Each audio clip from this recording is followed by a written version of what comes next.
Hi, I'm Ree from mummyof4.com. Welcome back to my channel. In today's video, I am sharing exactly how I plan my days and weeks as a busy mum of 4 who also works from home. I'm going to share how I use a combination of digital calendars, things displayed on the wall, a planner, and even note cards to keep me organised and productive. If you're new here, welcome. Please subscribe, hit the bell to be notified when I post new videos every Tuesday, Thursday and Sunday at 7 p.m. I do lots of organisation content as well as chatty vlogs, speed cleans, hauls, all that kind of thing. I hope you'll love it. Now let's get on with the planning. All of our long-term planning and our events, anything that I have to physically go to or take my children to, gets organised into a digital calendar. I've made a video before now on how you can use Google calendars to organise your family, so I suggest you take a look at that video after you've watched this one. We actually use Apple calendars, which are pretty much exactly the same thing as Google calendars, only Google calendars can be shared amongst people with different devices if someone's on Android and someone's on Apple. So sometimes that can be a little bit more practical. So I've got a calendar that is a shared family calendar, and on there I put any events that we have to go to, anywhere we have to be, the children's activities that we have to take them to, which obviously there's not that many of those at the moment because of lockdown, but anything that all of the family are going to need to know about goes onto that calendar. I have a separate holidays calendar which logs things like inset days, half terms, and if we're actually going anywhere. There's not many actual trips and holidays on that at the moment, obviously because of the whole COVID thing, but in theory, as soon as the world returns to normal, then that will be a little bit fuller. I have calendars for each of my children for things that are just specific to them. I have a calendar for myself. I have a calendar for work things. I have a content calendar where I put all of my videos and uploads and things that I'm working on. As soon as letters come home from school with things like sports days or World Book Day or whatever it might be, I make sure it's added onto that digital calendar, and I've got that as a point of reference. From there, I can plan each week. Now, in our kitchen, we have a kitchen organisation station, which if you are not new here, you will have heard me talk about before. And there I just have kind of an at a glance calendar. So I put key events on there for this month and next month. They'd be things like upcoming birthdays, if it's an inset day, if it's a day where the children have to dress up in school, anything like that. And then the upcoming week will have things like if the children have a karate lesson, which at the moment is still happening via Zoom, but fingers crossed at some point we can go back to normal with actually going to activities. But on there I also put things like which days they have forest school or they have to take PE kit, just so at any given day we can see at a glance roughly what is going on. It's Sunday today, which is why I'm doing my planning. You plan whichever day works for you. I like to plan on a Sunday for the coming week. I like to do an overall plan of what I want to achieve by the end of the week, and then I break that down into days. Now, my weekly planning I like to do on these cards. I have had paper planners before now that have a weekly overview in them, but the planner I'm actually starting today doesn't have the weekly overviews in them. So I've been using this card method for a good few weeks now, and I really like it because even if you have got that section within your planner to sort of see a week overview of what you have to do that week, by having a card you can use it as a bookmark for the relevant day, and then you can see at a glance both what needs to happen that week and that day. So the first thing I do is lay out the colours in rainbow order using my erasable highlighters. I adore erasable pens.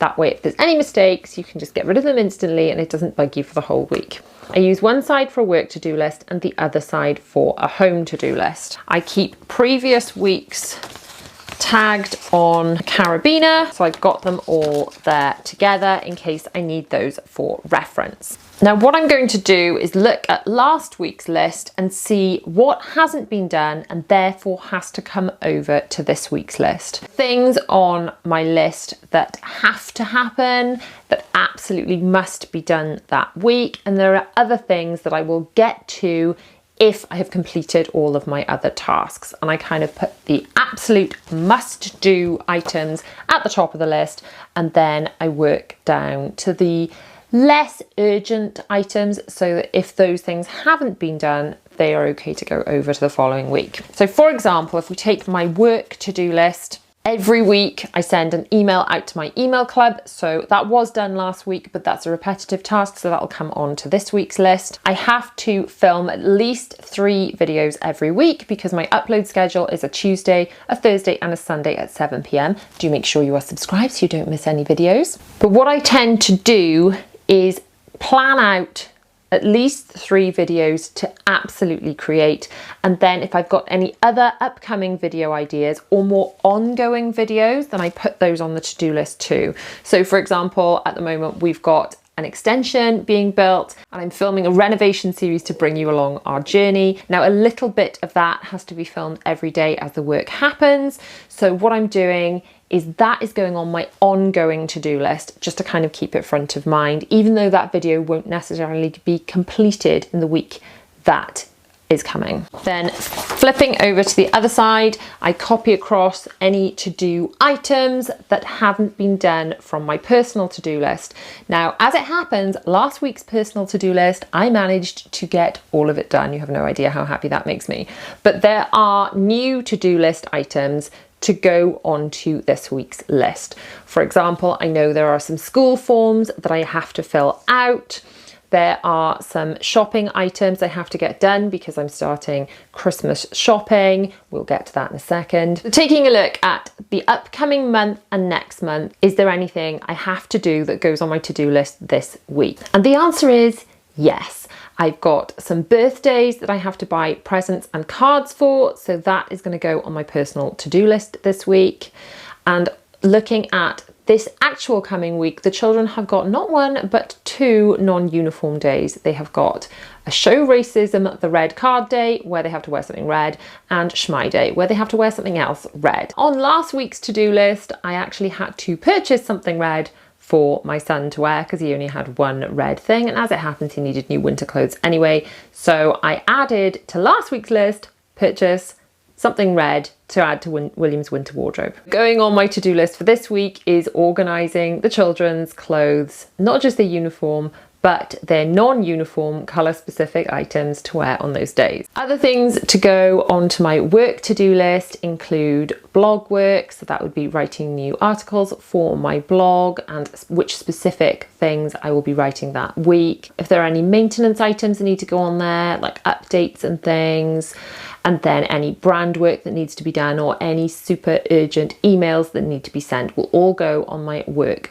week to-do list. Once I've taken a look at what has to happen over the week, I plan out which things need to be done on which days. I actually plot onto my digital calendar not just the things that have to be done, like where I have to go to take children to clubs and things, but I actually mark on there school runs as well, so I know exactly how much work time I've got to fit in between school runs. At the moment I have 3 school runs a day to do because my youngest is in half-day nursery and the others are in full-time. So I have a work block that I can complete before they wake up, so I get up at 5 and I work until 7. I then have a 2-hour window while Zara is in school in the morning. Then some tasks I can slot into the afternoons while she's with me, either on a day where she's having a nap, or if it's a video like a speed clean or something, she actually really enjoys doing things like cleaning with me, that I can do when she's with me. And then some evenings I will work as well, although I don't like to leave work until the evenings, because if you're a mum like me, then sometimes you'll find that you're just absolutely exhausted by the night time and your brain just isn't working the way you might hope. This is why I do like to schedule in my really important tasks first thing in the morning, and that way I know they are done and anything else that gets done after that is a bonus. So this is a new planner I'm actually starting today. I like to choose a planner that has a whole page for each day, and generally I like undated ones so I can start them midway through the year or whenever I need to. I've never found the absolutely perfect planner for me. I've used planners that are pretty good and this one is pretty good.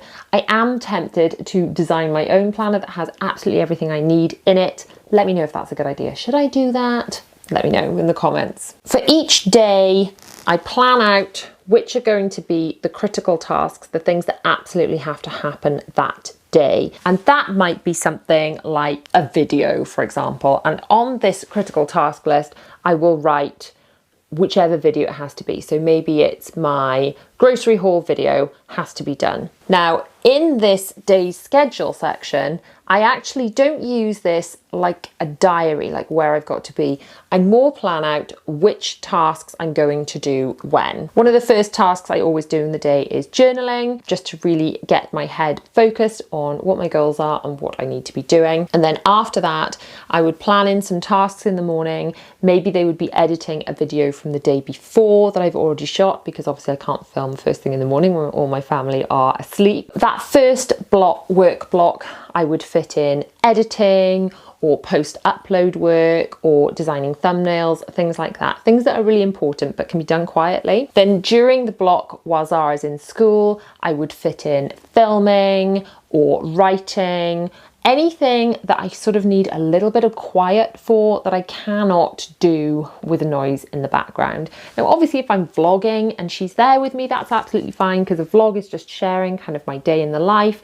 Whereas if I'm doing a sit down video like I'm doing now, then I need to plan that in at a time where I've got a little bit of peace and quiet. Onto this day schedule, I fit in the actual micro tasks. So do a video isn't a task. There are a lot of tasks within that, and I break down all those tasks into a list to make sure I don't miss anything out. So for example, steps in making a video, which are actual tasks, are picking a title, filming the footage, transferring the footage, importing the footage into my editing software, doing the edit, doing the intro, doing the final edit, exporting it, uploading it, doing the thumbnail, the tags, the description.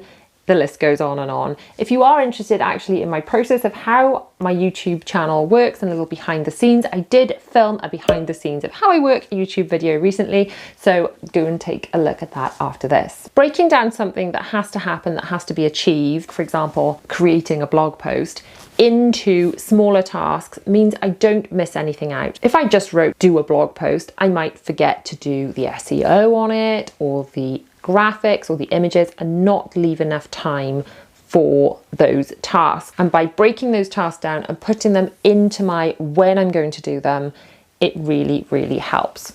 Now, this can work as well for home type tasks and your personal to-do list.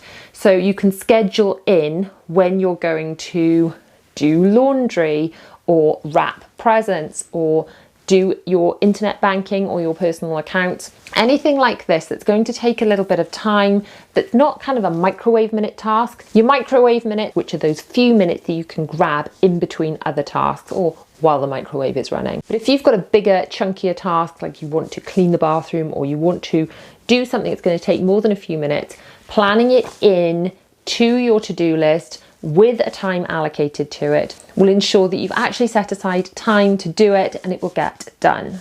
Another thing I plan on a Sunday, our meals for the week. Now, meal planning is something that I could talk about for a long time, and I have done, in fact, in my meal planning video. So go and check out that video later if you want some more in-depth information about how we plan our meals. But in summary, I plan out the meals for the week. I consider what we've already got in stock, and I consider which nights are busier and which nights I'm going to have a little bit more time when I'm thinking about what I'm going to make on which nights. I also then log in to my grocery order and make sure I have got all the bits and pieces on order that I need for our meals for the week. Another element of planning that we're having to look at the moment, because it is October, we're having to look towards, yes, I'm going to say the C word, Christmas planning. Now, I've done a whole video where I talk about how I plan Christmas and birthday gifts kind of as one thing. So I will link that below. The reason I plan Christmas and birthday as one block is twofold really. One, because it is sensible, because otherwise you are not looking at what your children need for the whole year. But secondly, is because 3 out of my 4 children have birthdays within 6 weeks of Christmas. So we have a very busy time. And if I was not to think about their birthdays as well as Christmas when planning what we might buy, what we might ask Father Christmas to bring, then we're going to end up a little bit stuck when it comes to their birthdays. What I do for Christmas and birthdays, in brief, but again, if you want more details, go and check out that video, is we look at which kind of things they want and need. There are some other categories as well. I've actually got a printable gift planner where you can look at Christmas and birthday gifts for your children for the whole year, and I will link that below if you want to grab that. That is free as a little welcome gift as part of the Ultimate Mum Bundle when you join my parenting email club, where I send out loads of goodies to help you get organised. Then at the end of each day, I look at what has been done and make sure everything that has been done is ticked off. I do find this really satisfying to be able to tick things off and feel like I've really achieved things. Anything that has not been achieved or has taken a bit longer than I might like gets moved on to the next day so that it is not forgotten about, to make sure that everything is completed. I was naturally a little bit of a procrastinator, and I've really had to train myself to finish things and get things done, especially working for myself. It's the only way to actually move anything forward. By having lists like this, it keeps me accountable. I know exactly what needs to be done. It avoids those middle of the night, oh, should I be doing? Have I done this? Have I done that? Stress moments, because I know that everything is put onto these lists. Now, if there are items that really have to be done and they're quite urgent, they have to be done at certain times, I do use the to-do list function in my phone, because this will set off an alarm. Every time the reminder then goes off, I can either snooze it so I know that I will be reminded again, or I can actually attend to it and get it done. I do find this combination approach of using a paper planner, cards to oversee my week, my organisation station, and the digital calendars are the way that I manage to stay as on top of things as I possibly can as a busy mum. Now, in this video, I have talked about lots of different elements of planning and lots of different ways of planning. If you would like more information about any one in particular, do let me know in the comments, and I shall come back with a dedicated video about that specific way of planning. Thank you so much for watching. If you've liked this video, please give it a huge thumbs up. Do not forget to subscribe. Hit the bell to be notified when I post new videos every Tuesday, Thursday, and Sunday at 7 p.m. My latest video is just across here, and another video you may enjoy from my channel is just down here. I'll see you guys soon.